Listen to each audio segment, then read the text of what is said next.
XK8 convertible, the Jaguar Symphony Sweepstakes. Have you got your ticket? Seniors are the fastest growing segment of our population. With cutbacks and restructuring of corporations in the 90s, many are left jobless. Most often, these are highly experienced, vibrant, and energetic people, able and still needing employment. Older workers do not want to be a problem in today's changing economy. They want to be the solution. If you're looking for skilled personnel, or if you're 50 plus and looking for work, contact the Seniors Job Bureau.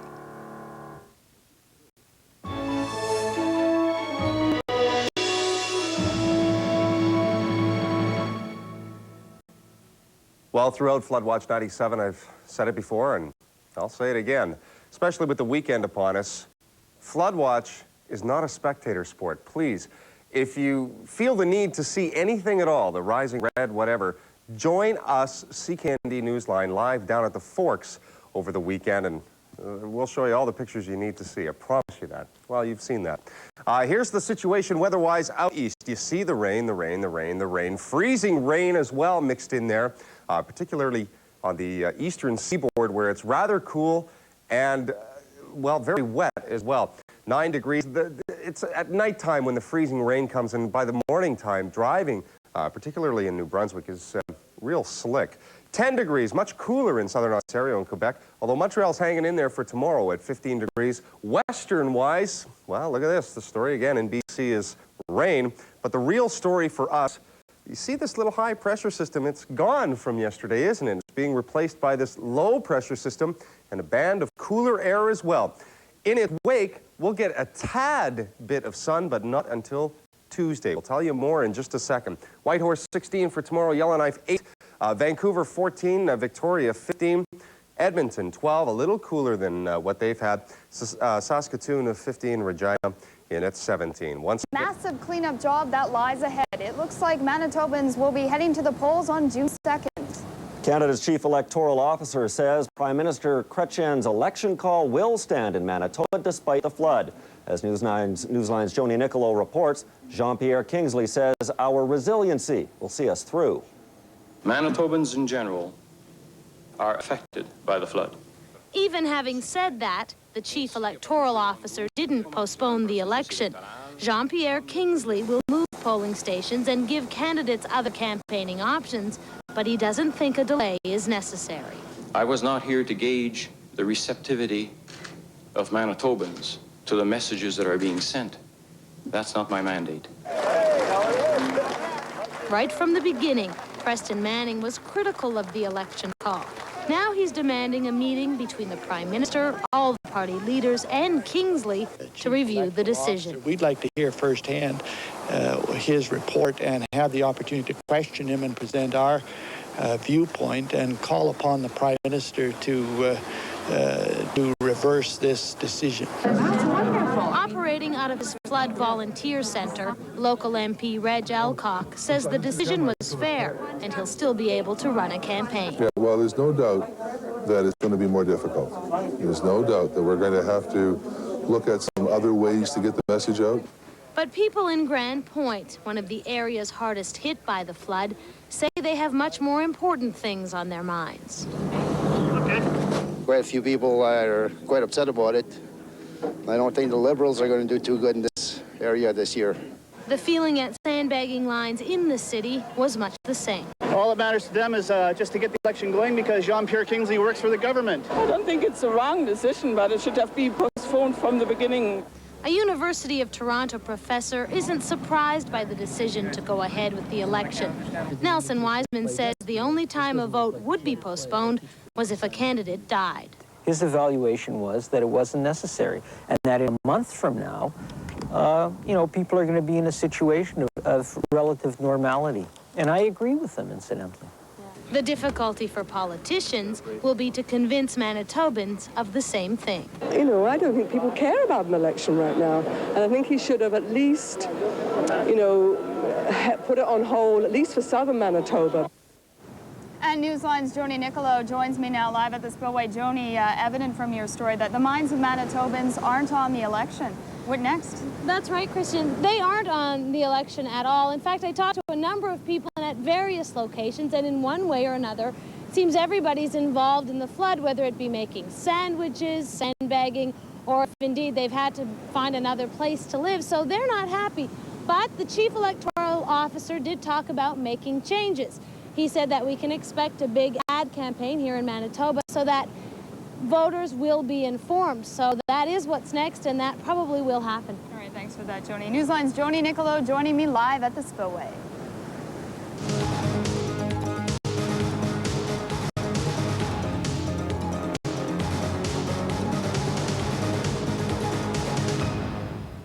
Communities north of Winnipeg remain on evacuation alert, waiting for the river's worst.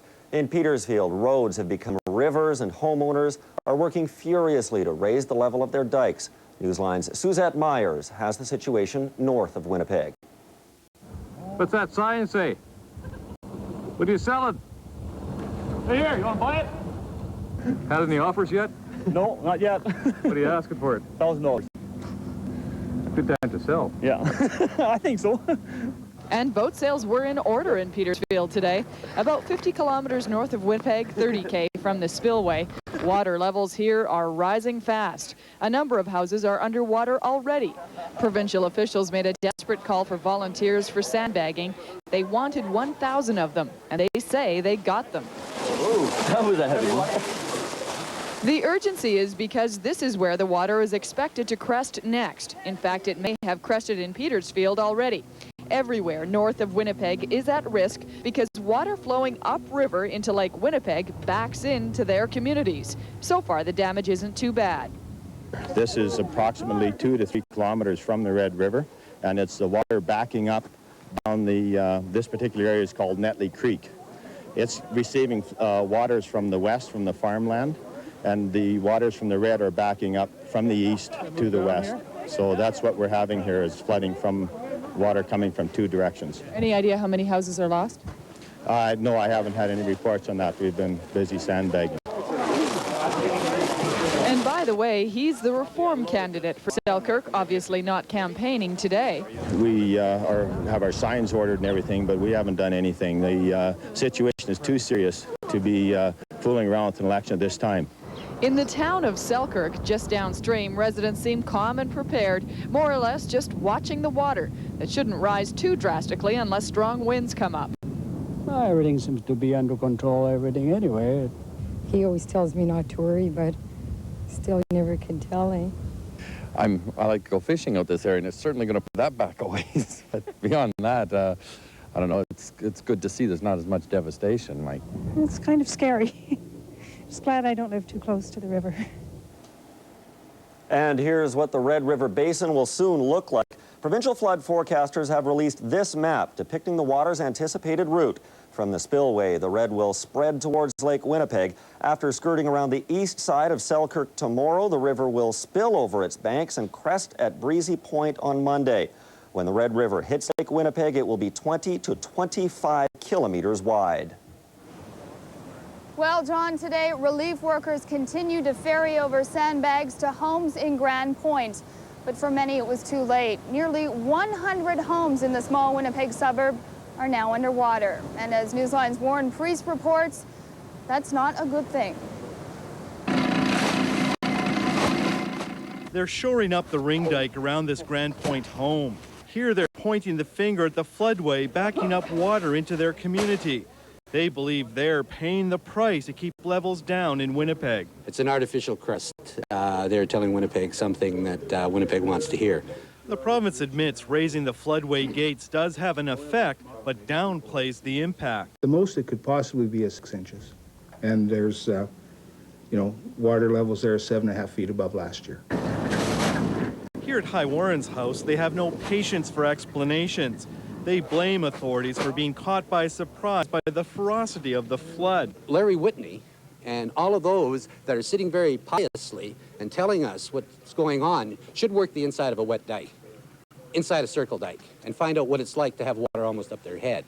And then tell us what problems that we're having here, or they perceive are the problems. I'm frustrated with it. Soldiers are pitching in, delivering sandbags to those still clinging to their homes. As long as my dike holds out, I'm optimistic. Right now, the water is probably above my main floor, so if it gets in there, I'm worried. Others aren't as lucky. Rick Bona has already lost his house. We're lucky we got our furniture out, nobody got hurt. But in terms of everything else, there's a lot of damage. He's not sure if he'll be able to rebuild. Claude Lemoyne has built a massive dike around his home. It's 12 feet wide at the base and up to 8 feet high in some places. Yeah, it's coming there. Friends and volunteers are keeping one step ahead of the river. We've done as much as we possibly can. Now it's just a matter of waiting out the next 3 or 4 weeks and hoping that the pumps work for the next 3 or 4 weeks while the water starts receding. They're settling in for a long siege and are determined to beat the flood. You've got to go down fighting, otherwise throughout your whole life you'll say, God, this is what destroyed my property. How could I have done that? You've got to go down fighting, that's all. There is some good news today for embattled residents.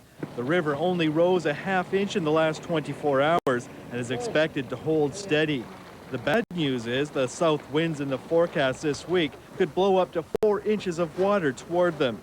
In Grand Point, Warren Priest, CKND Newsline.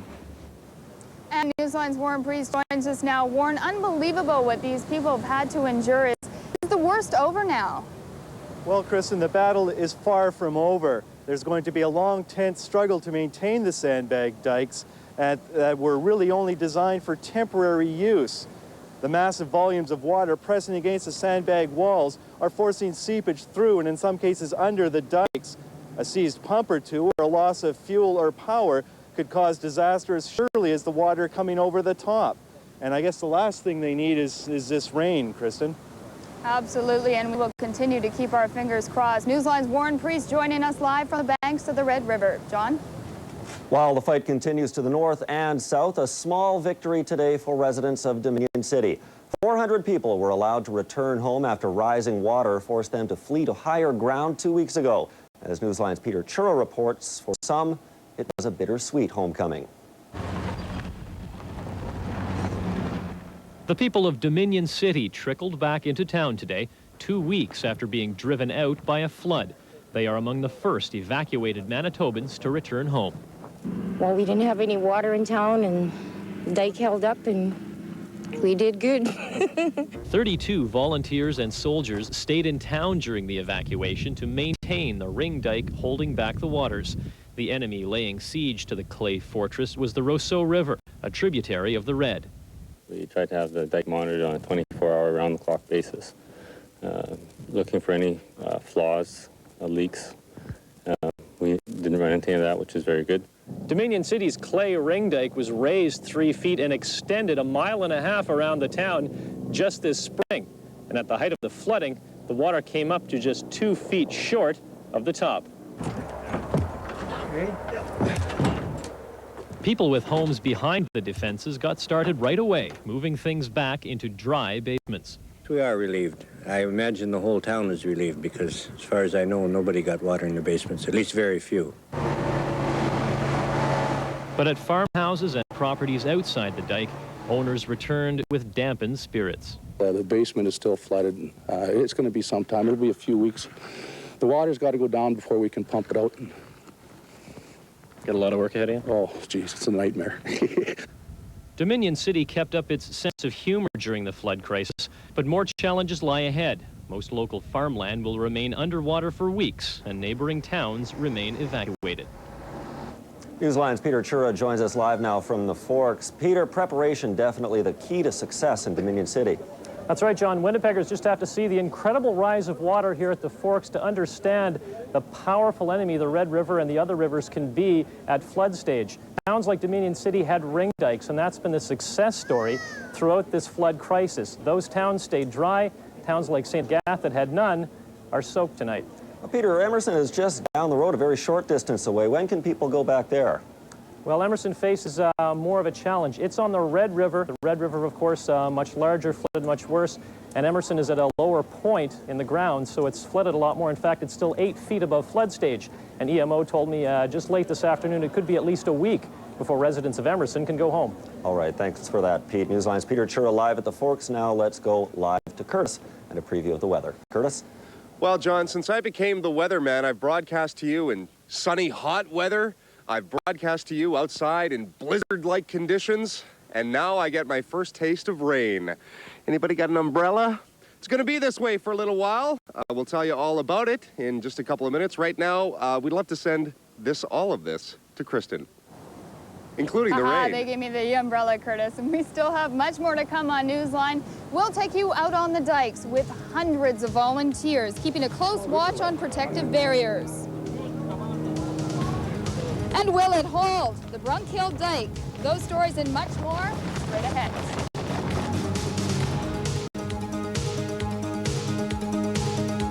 How you feel of the fact that the election's going to go through and they're not going to postpone it despite the flooding? Well, I mean, the government can call an election whenever they want, and the flood is part of Manitoba, and we're only one of 10 provinces, so I guess that's their decision. I guess the people of Manitoba, though, aren't going to be able to concentrate on what might be best with this situation here. Under the circumstances, I think they should maybe wait. I guess it just bothers me a little bit that Manitoba doesn't seem to really count.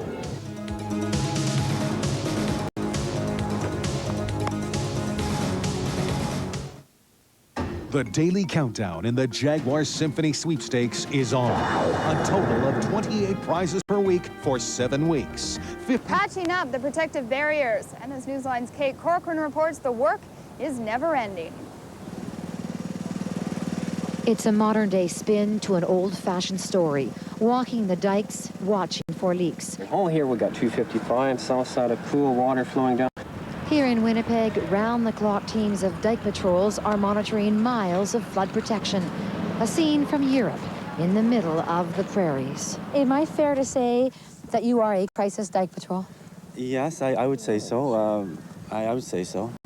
You know, we're here to report any problem at all and watch it very, very carefully, no matter how small. Yeah, that's right. Just keep on top of everything. Keeping on top means calling in the troops.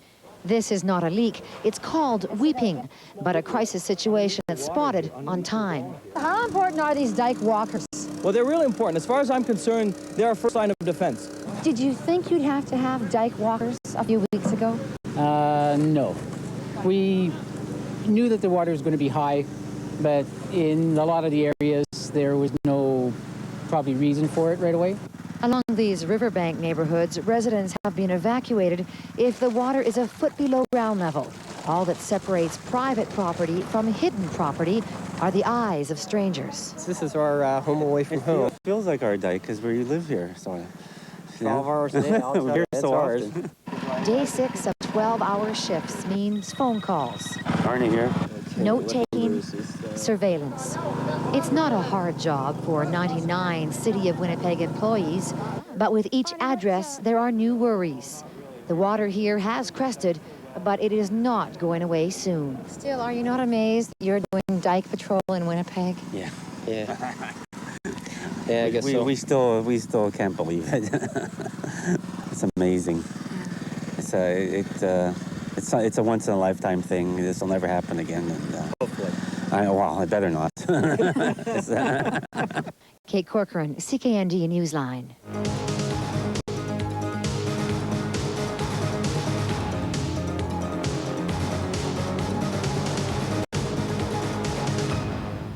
Strong southerly winds are giving the Brunk Hill bunker its biggest test so far. The makeshift dike protects Winnipeg's southwest flank, and as Newsline's Nicole Forrest reports, engineers and Army troops spent the day fortifying the bunker to withstand the wind and the waves. It was built in a record-setting 3 days, has kept the high water at bay, and now the Brunk Hill bunker is facing another test of nature. Strong south winds and 2-foot-high waves are threatening to give the 40-kilometer fortress its biggest test yet. The wind acts in the water in two ways. It raises the water a bit and then erodes the dike through dissipating its energy.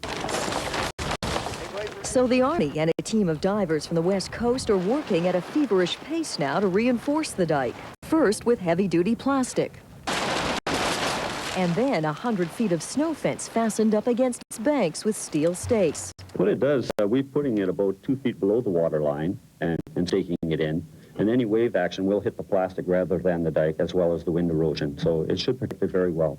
It's dangerous work, though, for the divers. Debris and cold temperatures are just some of the risks. I mean, they're talking about contaminants in the water and whatever else have you.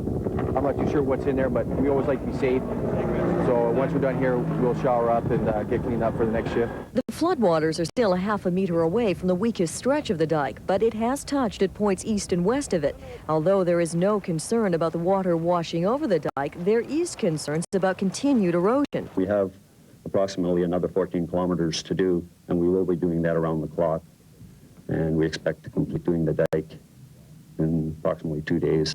People who live nearby the Zed Dike have the most at stake. Just 10 kilometers north of here, residents near Sanford and Brunkhill were allowed to return home yesterday. But provincial officials have warned they may still be asked to evacuate if necessary. Nicole Forrest, CKND Newsline.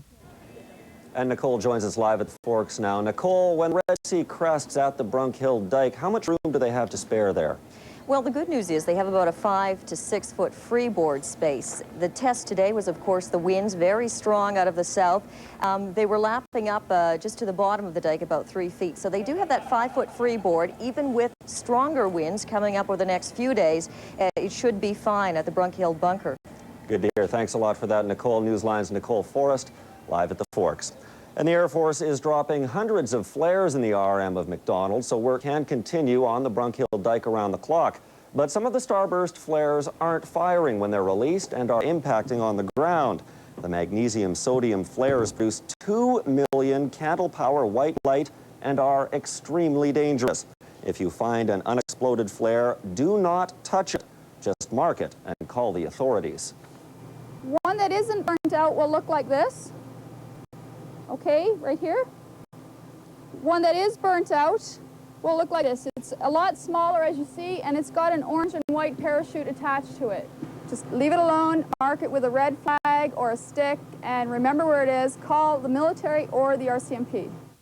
The flares are ignited by an explosive firing device and should be treated as an extremely dangerous explosive.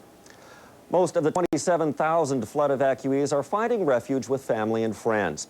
But there are still thousands who depend on evacuation centers like the one at the St. Vital Arena. Newsline's Dag Sharman now with an unfamiliar home away from home. The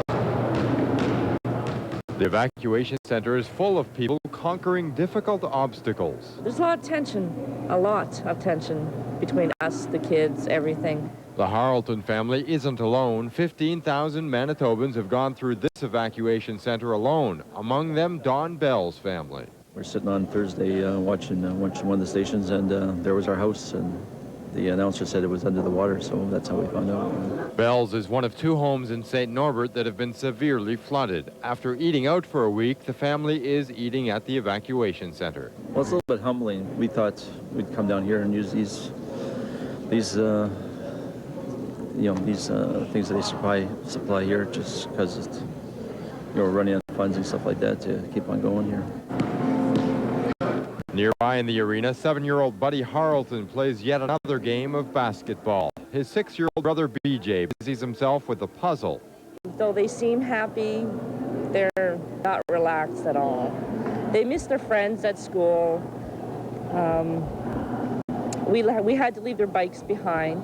At the evacuation center, there are some things to do, and the family's seen a lot of movies, though BJ gave Return of the Jedi the thumbs down. But too long. BJ prefers it here where he can meet others, new friends. Yeah, lots of friends.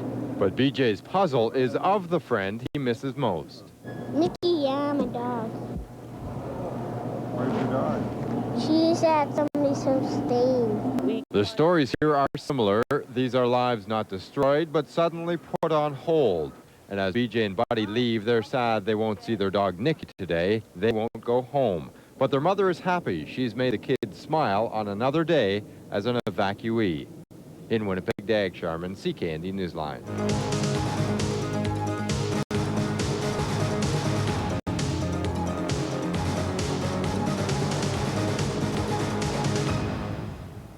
Curtis Moore joins us live. And Curtis, on behalf of everyone, I'll ask the question, how much are we going to get?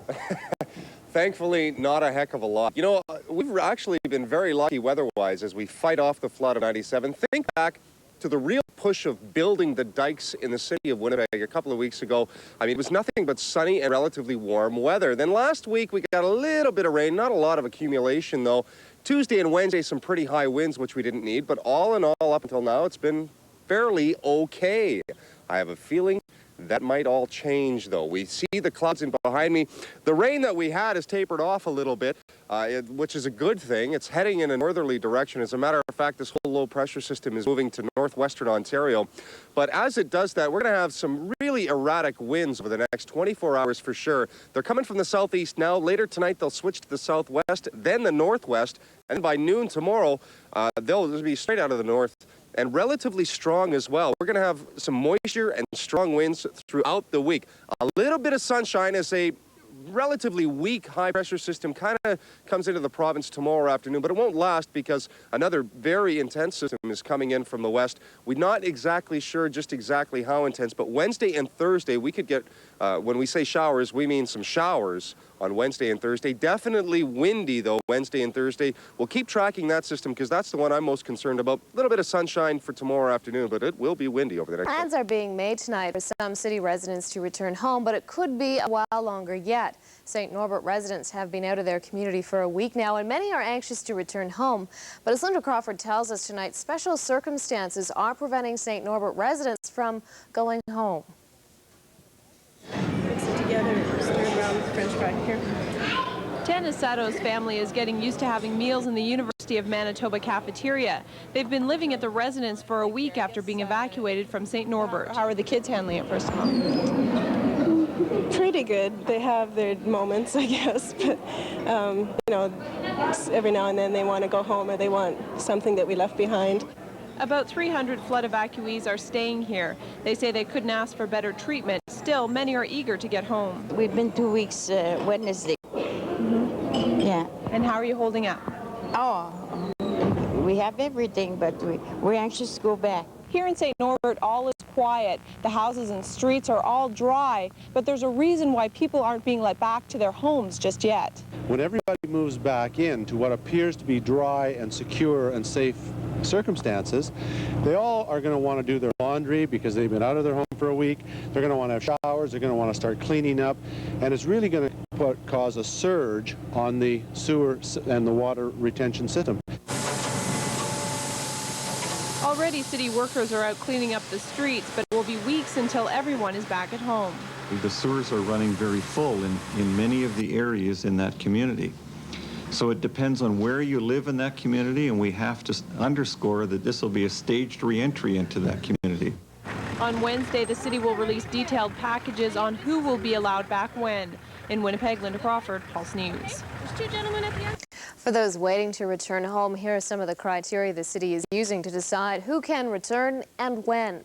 The building must be safe for occupancy, and for homes protected by secondary dikes, the water level must be 1 foot below main floor level and dropping. A geotechnical engineer will inspect all the dikes, and access must be available for emergency services with water and sewer services working properly. All of this means it will be a while before some city residents are allowed back. For the area of Kingston Row and Kingston Crescent, the criteria will be that the river level is at 21.5 James and falling. This is expected to occur on May 12th based on provincial forecasts. For Turnbull Drive, the criteria will be that the river level drop to 765 feet geodetic and be falling.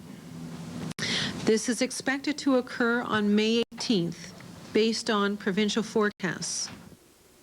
Residents from Richard are still waiting to return to their homes tonight and find out about compensation, as we heard earlier. St. Norbert residents are in the same boat. The floodwaters may have crested last week, but they haven't moved much. Wolf Brown reports tonight on the waiting game.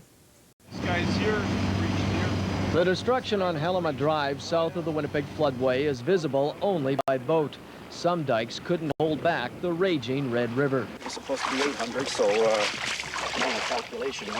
But some homeowners, like David Moyes, survived and are relieved that the worst could be over. Everybody's starting to relax and sleep, which is good. We had 8, 9 pumps going at one time. We're down to 2. At one time, we couldn't walk around like this out here. And it's just nothing but good news for us. So you're out of the woods? Oh, definitely. But a little further to the east, in the community of Grand Point, residents like Norm Boulay don't trust the Red River. No, you have to make sure your pumps are running all the time, your basements, your outside pumps, like everything, because when the water gets higher, our seepage gets more, so it's a full-time job watching the pumps for sure. Members of the Armed Forces and the Winnipeg Harbor Patrol have been monitoring the flood areas. The city has been warning residents the danger isn't over yet. We keep checking on them periodically to see that their pumps are running and the water is not leaking through or breaching their dikes. What happens if it is? Well, there's not much we can do. I guess we could call the Army or whatever, but by the time they get to the houses, it could be too late. Water levels in this area are not expected to drop substantially for another week or so. So the residents we spoke to who are safe behind dikes for now say they will not rest easy until that happens.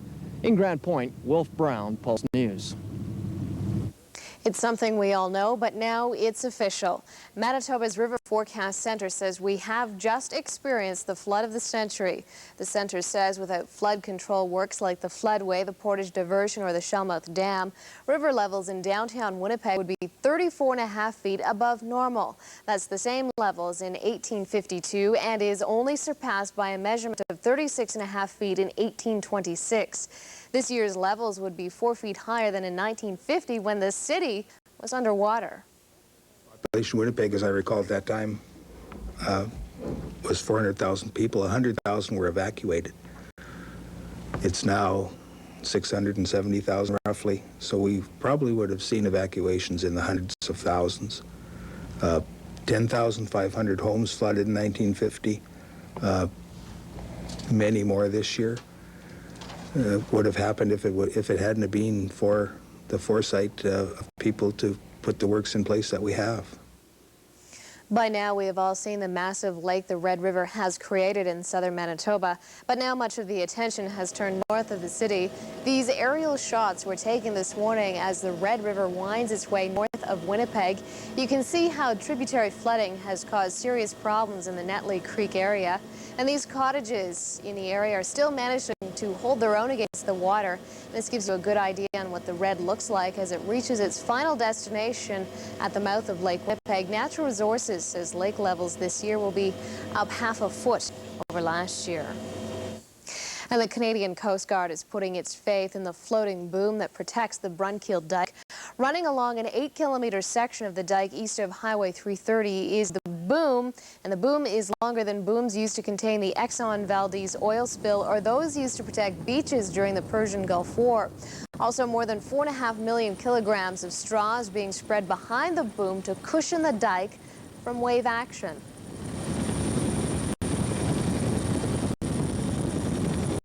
The idea is to buffer the wave action.